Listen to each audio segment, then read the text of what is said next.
Greetings, science family. Today we're going over worksheet number 2 of naming and writing formulas for molecules and formula units. So remember, the difference between a molecule and a formula unit is that molecules are made from covalent bonds, and of course formula units are made from ionic compounds. So the big question is, are we dealing with molecules which are always nonmetals? Or are we dealing with formula units which are usually a metal and a nonmetal, which we also call a cation and an anion? So when we start naming and writing these things out, we just have to first determine if it's a molecule or a formula unit, basically covalent or ionic, and then we use the rules in order to figure that out. So let's look at our first one here, SiO2. Well, silicon is a nonmetal, and so is oxygen. So if they're two nonmetals, we're going to say that this is a covalent compound.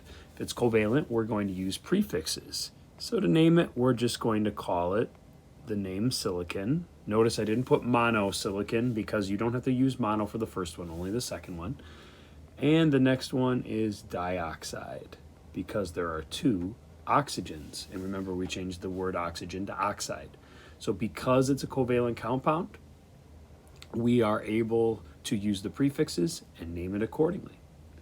If we take a look at the next one, we've got the element sulfur and the element nitrogen in there. Well, sulfur and nitrogen are both nonmetals, so I'm going to say that this is a covalent compound. It's going to be a molecule. So I'm going to need to use my prefixes. Since I have 4 sulfurs, I'm going to use the prefix tetra. So I'm going to say tetrasulfur. And now that I have nitrogen, I'm going to have 2 different nitrogens. So I need to use the prefix di for 2. I'm going to call that dinitride because I'm going to change nitrogen to the word nitride. Perfect. All right, let's look at the very next one here. We've got magnesium with something combined together that looks like a polyatomic ion.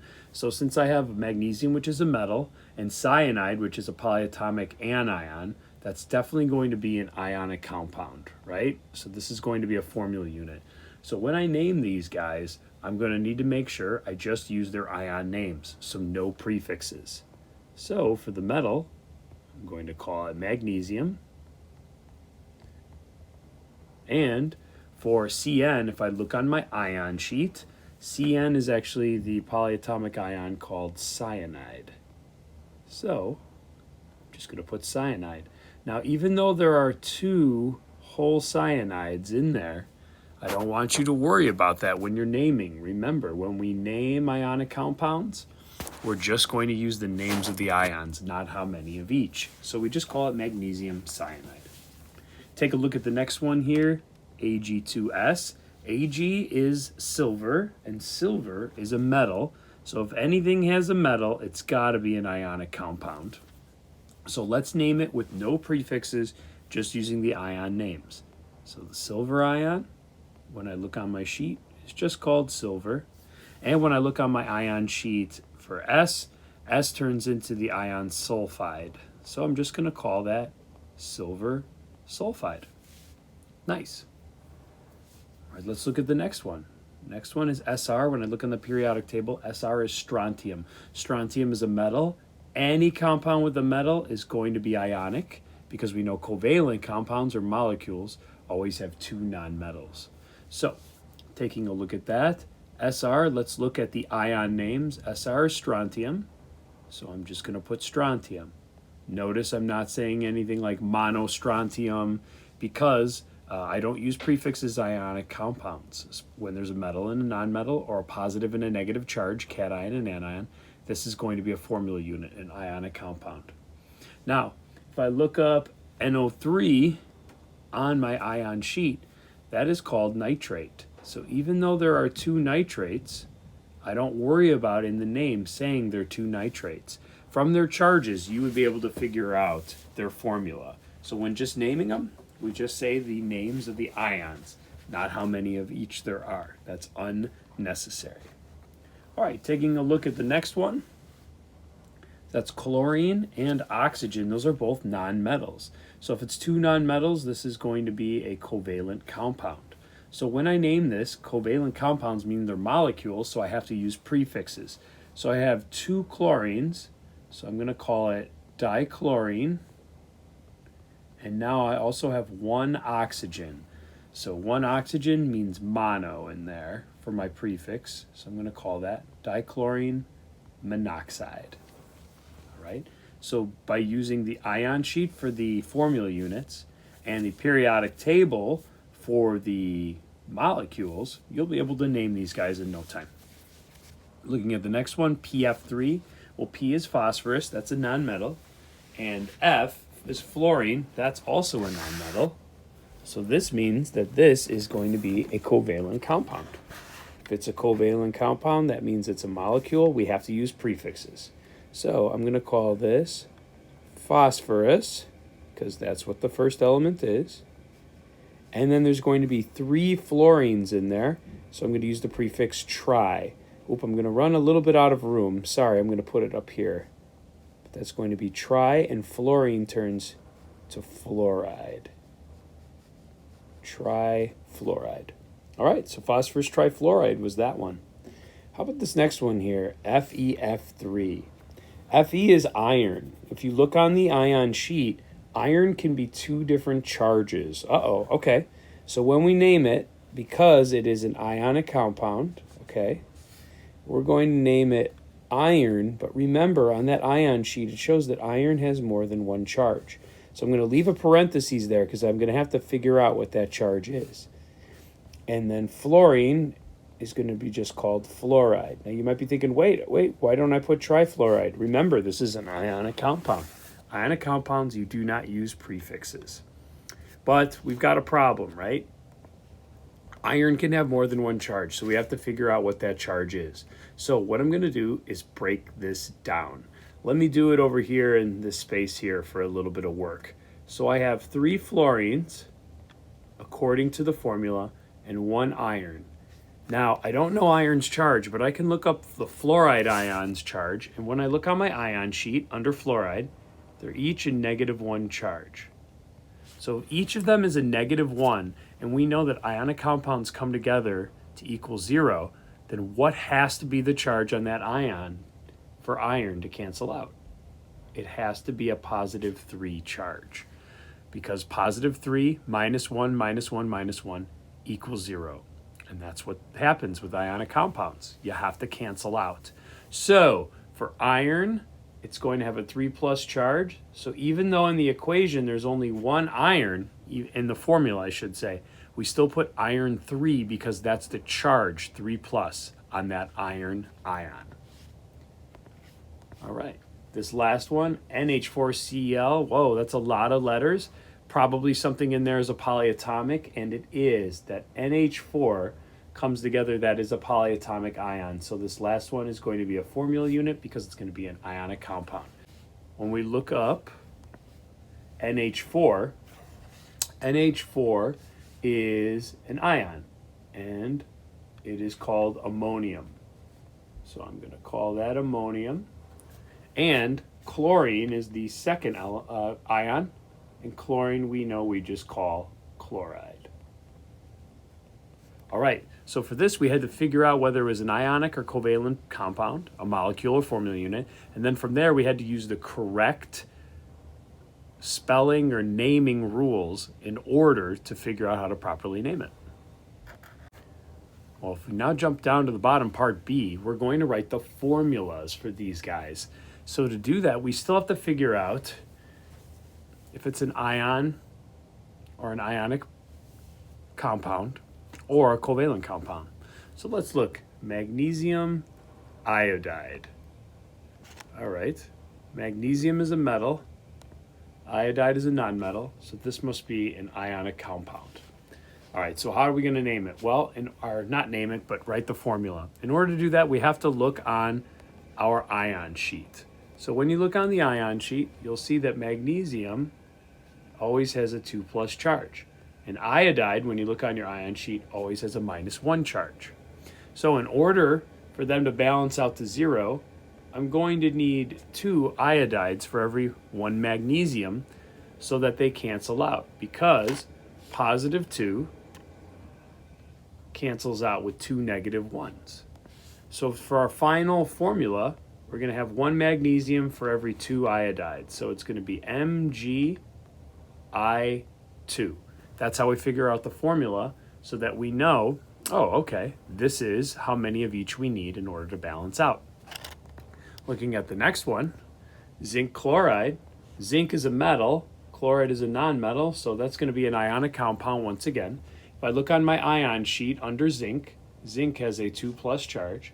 If I look at chloride under my ion sheet, chloride has a -1. So this is actually going to look pretty similar to the last problem. You're going to need 2 chloride ions to cancel out with the zinc.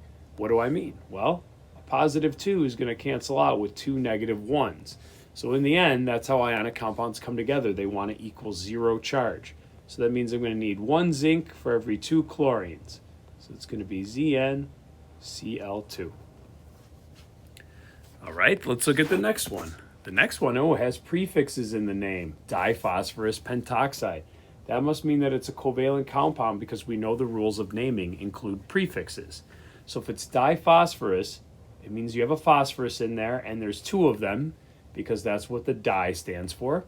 And then pentoxide, oxide is oxygen, and penta stands for 5.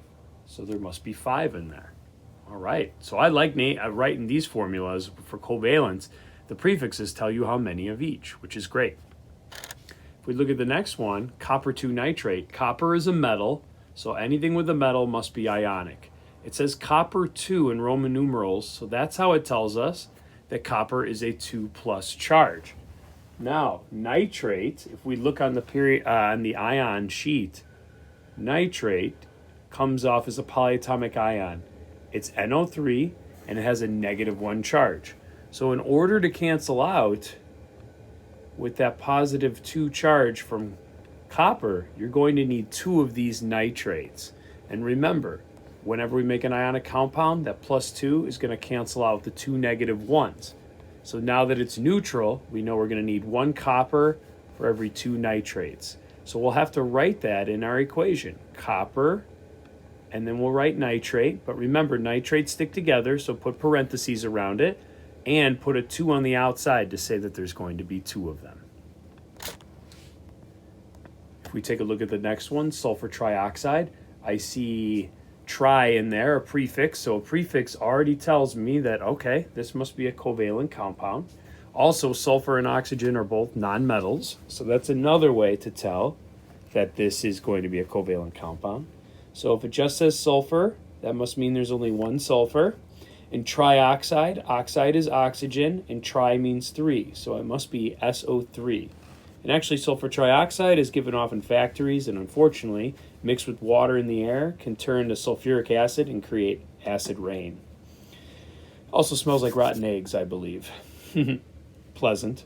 Looking at the next one, nitrogen trichloride. We've got the tri in there, prefix. This must be covalent. Also, nitrogen and chlorine are both nonmetals. So nitrogen, it's only 1. Otherwise, if it were 2 nitrogen, it'd say dinitrogen. If there was 3, it'd say trinitrogen. But it says only nitrogen, so there's only 1. Trichloride. So chloride is really chlorine, and tri means there's 3 of them. Looking good. Let's move this up just a little bit, and that way we can finish strong. The next one here is ammonium bromide. Yikes. Those are elements I've never heard of before. I'm going to look on my ion sheet and find that, yeah, these are both different polyatomic ions. So this is going to be an ionic compound for sure. Now, if I look up ammonium, I need to find its charge, and it actually has a +1 charge. So it's NH4 stuck together. If you look up bromite on your ion chart is bromine with 2 oxygens stuck together, and it has a -1 charge. Here's the nice thing. Because they're positive and -1, they cancel out. So they will actually be equal to 0. So it's nice and easy. So that means that for our final formula, we just need 1 of each. So I'm going to put NH4 and BrO2. Now, you don't technically have to put them in parentheses if there's only one of them, but if it makes you feel better, even though you're technically not supposed to do that, it's okay with me. You might have a college professor one day who that bothers, but for now we're learning, you can bunch together your polyatomics. Okay, but that was one that had quite a bit of writing on it.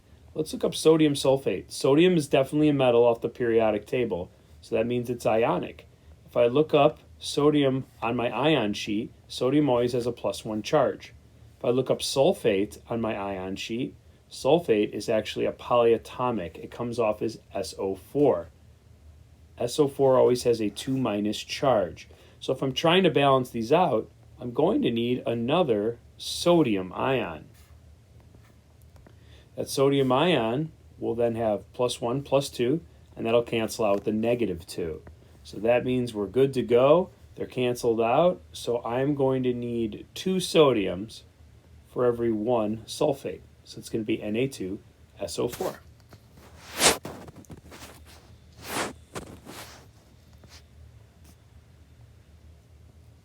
The next one is carbon tetrachloride. The last one, carbon, nonmetal, chlorine, nonmetal. This is going to be a covalent. So if it says carbon, that must mean there's only one. And tetra means 4. So I'm going to need chloride is chlorine, so 4 chlorines. So that's CCl4 ends up being your formula. All right, Science Fam, hopefully this was a great way to go through and review and get some help and support. But we are going through these rules nonstop, and the more practice we get, the better we're going to get at them. So take care and be well.